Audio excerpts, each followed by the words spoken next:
there's another story that kind of unsettling.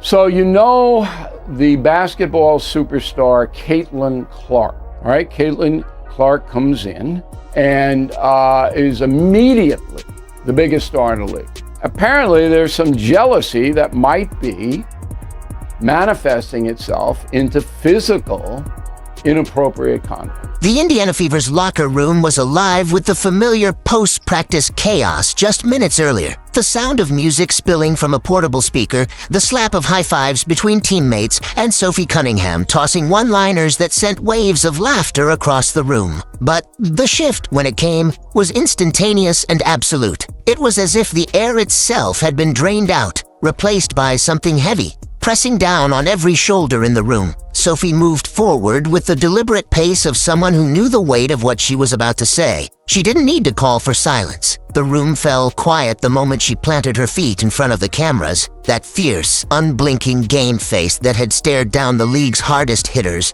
was there. But something new lingered in her expression. It wasn't the adrenaline of competition. It was the gravity of someone carrying news she wished she didn't have to deliver. Her voice came steady, almost too steady, the kind of control you hear when someone is holding back a tide of emotion. She told the reporters, her teammates, and everyone watching that this was not a matter of game strategy, trades, or injuries. It was something far more personal. Before the murmurs could rise, Lexie Hall stepped up beside her, her hand grazing Sophie's as she reached for the microphone. A silent show of unity. Lexie's tone was calm but thick with emotion, every word sharpened by the knowledge that they were about to detonate the biggest story of the season. Caitlin Clark, the franchise player, the reason ticket sales had skyrocketed and arenas had filled, would be stepping away from the court indefinitely. No details, no timeline, just a personal matter. The silence afterward was deafening. The kind where you can hear the buzz of the overhead lights, the kind where the weight of the words presses on your chest until breathing feels like effort.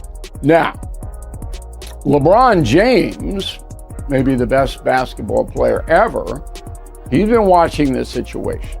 Go. You know, there's a very small number of men and women that actually get to live out their dream of playing a professional sport. And we have grown-ass men and women out here doing whatever they can to try to make sure that does not happen.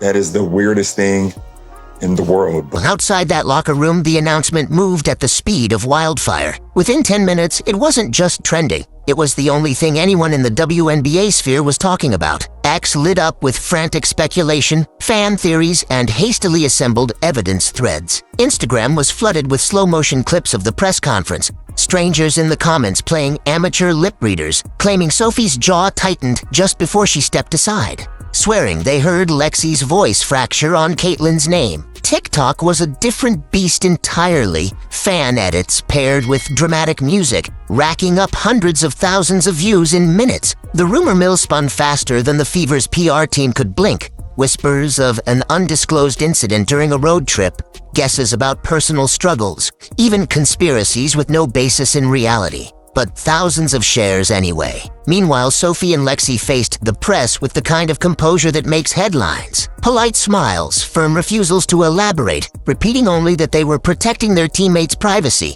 And yet, their loyalty was gasoline on the fire. Fans began digging back through recent games for signs they'd missed. The rare occasions when Caitlin's post-game interviews felt shorter, her smile didn't quite reach her eyes. Her energy seemed just a fraction dimmer. A few diehards pointed to that one tense exchange during warm-ups, caught on a sideline camera and quickly brushed off as a joke, or the late-night Instagram story she posted. Black background, plain white text, focus on what matters. At the time, it had seemed like a motivational mantra. Now it felt like a warning. All right, just to be clear, Caitlin Clark is being fouled at a record rate.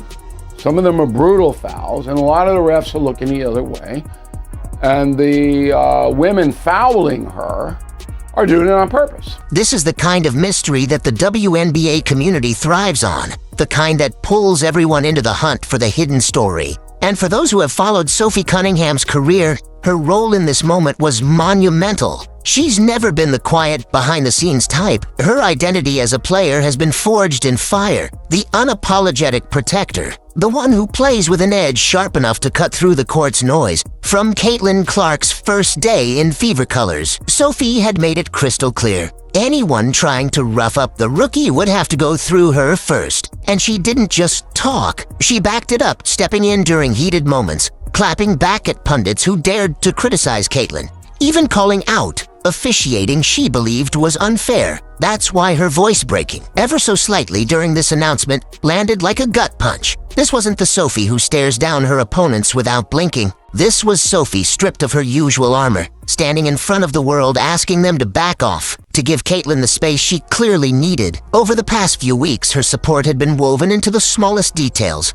coordinating warm-up outfits with Lexie before tough home games, amplifying Caitlin's biggest plays online, locking eyes with her in huddles like she was silently promising, "I've got you." Now, here she was, turning that same loyalty toward the press, willing to take whatever questions, scrutiny, or heat came her way if it meant Caitlin didn't have to. This wasn't just about basketball anymore. It was about the unshakable code between teammates who have gone to war together on the court. And it literally pisses me off when people are like, she's not the face of the league. Who would be? What?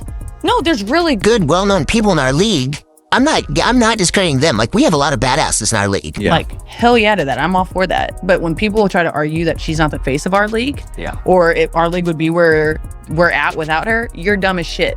Yeah. You're literally dumb as fuck. If Sophie brought the fire to that press conference, Lexie Hall brought the quiet, deliberate weight that made the room lean in closer. Lexie has never been the teammate who chases headlines. She's the player whose game speaks in precision. Clean footwork, smart reads, and the ability to find her moment without demanding the spotlight. So when she stepped in mid-sentence beside Sophie, it wasn't a dramatic takeover. It was a quiet shift that spoke volumes. Her voice was calm, steady, but there was an unmistakable tremor buried deep inside, the kind that comes when the heart and the mind are at war. For fans who have been watching closely, Lexie and Caitlin's connection this season has been something special, subtle, but unmistakable. The extra high five after a big shot, the quick glance to the bench after a defensive stop, the way Lexie was always among the first to wrap Caitlin in a hug after a game winner. Their chemistry wasn't just on the stat sheet, it was in the little things that spoke to a mutual respect built in the grind of practices, bus rides, and post-game cooldowns. That's why Lexie's voice, even without details, hit like a personal admission of loss. In recent weeks, she had been coming into her own, knocking down threes with confidence, pulling off sharp defensive reads, and even becoming a quiet fashion icon with Sophie during pre-game tunnels. Their coordinated fits lighting up social media. But in that moment, all of that faded into the background. Her body language said it before her words did. This wasn't about points or headlines. This was about standing beside someone she cares about, even when the cameras are rolling and the world is demanding answers they won't give. Sees the game at a bigger scale, obviously with the platform that she's created for herself, and then that's transitioned to the game.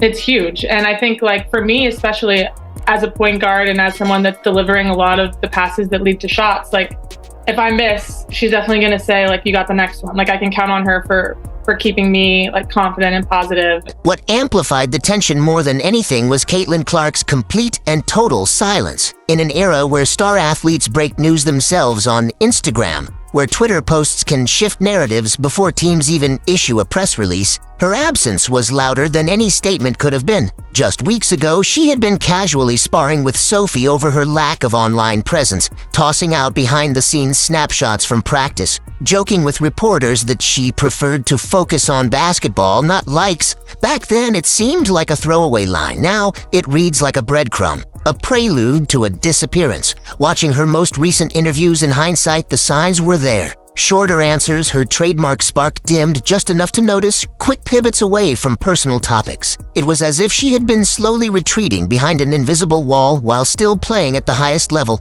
And during the press conference, her empty seat wasn't just a gap in the frame. It was a presence all its own. That vacancy demanded attention, forcing every camera and every reporter to address the absence. Even without a single word from her, her silence became a blank canvas onto which every rumor, theory, and whispered source could be painted. This wasn't just any player missing from the lineup. This was the face of the Fever, the league's brightest draw, the reason TV ratings were climbing and ticket sales were breaking records. Her absence didn't just alter a box score, it shifted the gravitational pull of the WNBA in real time. Rival teams scrambled to adjust their game plans. Media outlets restructured entire storylines. And deep inside the Fever's locker room, strategy meetings suddenly had to account for the loss of the player around whom every system had been built. People will try to argue that she's not the face of our league. Yeah. Or if our league would be where we're at without her. You're dumb as shit. Yeah. You're literally dumb as fuck. And yet, if the public saw a team bracing for collapse, the mood behind closed doors was something entirely different. The absence of Caitlin Clark had created a vacuum, yes, but it had also ignited something defiant in the Fever's core. Sophie Cunningham and Lexie Hull showed up to practice sharper, voices louder in huddles, their body language radiating the Trias energy. You could see it in the extra reps after drills, in the way they pulled younger teammates aside for quick pep talks, in the almost symbolic wristbands that carried Caitlin's number. They weren't pretending the loss didn't hurt. They were building a wall around it, channeling it into focus. Social media became their silent rallying point. Throwback clips of Caitlin's best plays popping up on their stories. Pre-game photos where her presence was felt even in absence. Every subtle gesture was a signal. This team wasn't folding. The timing made the stakes higher. The Fever had been hitting stride, stacking key wins and finally shifting the narrative from rebuild to contender. Now those gains were under threat. Every upcoming game was a test, not just of skill, but of resolve. Without Caitlin's gravity-pulling defenders, without her energy fueling the crowd, the Fever would have to win differently. Grinding possessions, locking in defensively, and leaning on a shared sense of purpose that went beyond basketball. And that, more than anything, was the challenge Sophie and Lexie seemed ready to embrace head-on.